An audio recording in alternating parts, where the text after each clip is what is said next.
Rick here. Here's what I'm watching this week. 3 things caught my attention, and they are all connected by the same underlying pattern.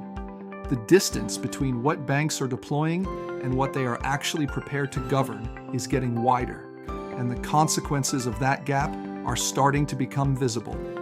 First, the governance deployment gap. Risk.net's 2026 Op Risk benchmarking study found that 80% of banks globally are now running AI in operational risk functions. That is a remarkable number. But here is what I keep coming back to. Most of those institutions do not have a governance architecture that would hold up under a serious regulatory examination. An AI strategy tells you what you are building. An AI governance architecture tells you who is accountable when it breaks, how you detect model drift before it becomes a loss event, and how you demonstrate to a regulator that your controls match your deployment footprint. Right now, the deployment is running ahead of the controls. Regulators on both sides of the Atlantic are starting to close that gap from their end. The question is whether your institution closes it from yours first. Second, Finastra's exit from core banking. Finastra has agreed to sell its universal banking business to a private capital firm and will exit the core banking market entirely.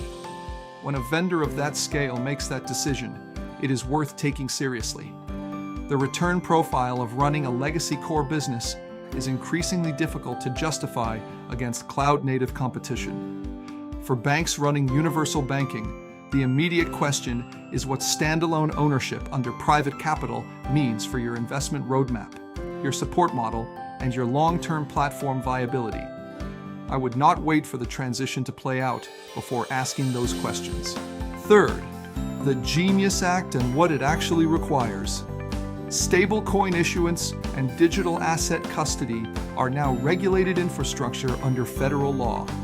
That means wallet and safekeeping capabilities subject to supervisory scrutiny operating around the clock in adversarial threat environments. Here is the part I think most banks are underestimating. You cannot bolt those capabilities onto a legacy core after the fact.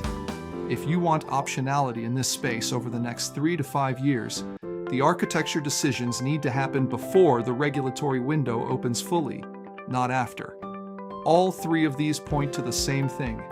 The banks in the strongest position right now are the ones that did the hard work of building modern, cloud-native foundations before the pressure arrived. The window to do that work on your own timeline is narrowing. Subscribe to BIS for the full brief, and stay sharp and stay core.